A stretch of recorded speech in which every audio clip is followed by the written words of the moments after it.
Talking with your parents about the next stage of life, whether that's moving from a two-story home to a one-story home, moving into an adult living facility or independent living, or moving up north to be closer to their children, those are all very difficult conversations, and today we're going to get into it.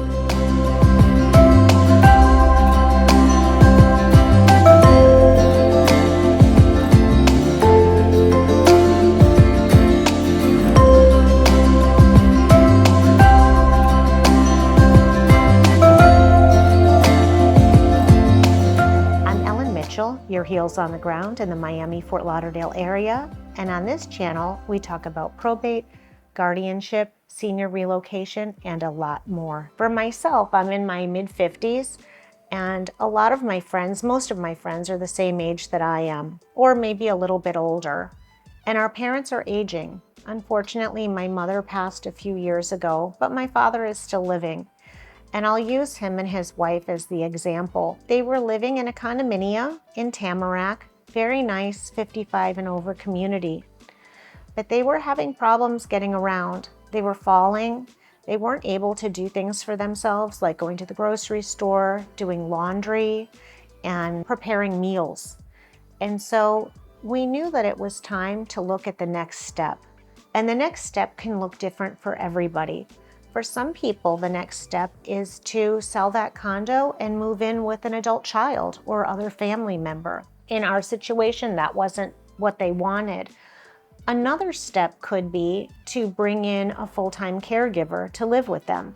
They did have a 2-bedroom condominium, so that was an option, but they are very private people and they did not want anybody living in their home with them.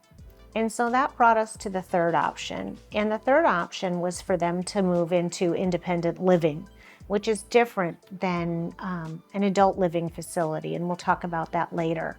So in independent living, they were able to get a 2-bedroom apartment, and all of the needs that they had, all of the things that had been obstacles were now taken care of.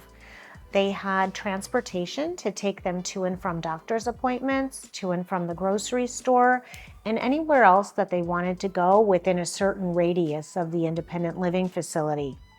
They go downstairs for breakfast and dinner. They have wonderful meals prepared for them, so grocery shopping was no longer a problem.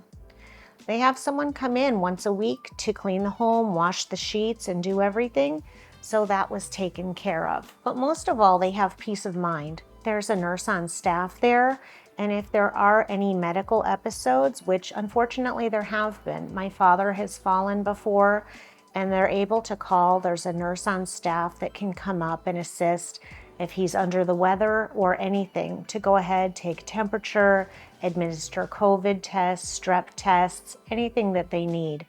And it's been a wonderful second life for them, but having those conversations early is really important, because sometimes it will be a life event that will bring them to that. And what do I mean by that? What I mean is your family member is living their lives, living their best life, and God forbid, in the blink of an eye, they have a stroke. And all of a sudden, they need a level of help for the rest of their lives that they did not know that they would need. Had you had those conversations prior, you would know, do they prefer someone moving in with them and providing that level of care? Do you have long-term health insurance? Is that an option, to be able to bring in somebody or have them move to an assisted living facility to be able to care for them? All of these things need to be contemplated. The difference between an independent living facility and an adult living facility is the level of care. The place that my father and his wife chose to move to, they live in independent living, which means that they go down for breakfast and dinner.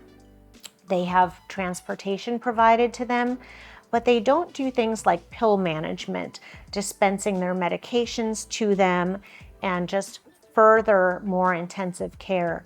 If they did need that level of care, the facility that they're at has another side that's an adult living facility side that they could move over to, where they would do pill management, help with bathing, and additional care that they may need in the future. So having these conversations early and really knowing what your family members want, and then looking at the finances and seeing what's available. If they have a long-term health care insurance plan, I would sit down with them and review that long-term health care plan and see what does it provide so that you understand if life changes in the blink of an eye, or as they age and require more help, what their options are. These are difficult topics and things that you have to really talk about with a lot of sensitivity. People are very hesitant often to talk about their mortality, but the more conversations that you're able to have, the easier it will be when the time comes that their living situation needs to change. I hope that you've gotten good and relevant information about this.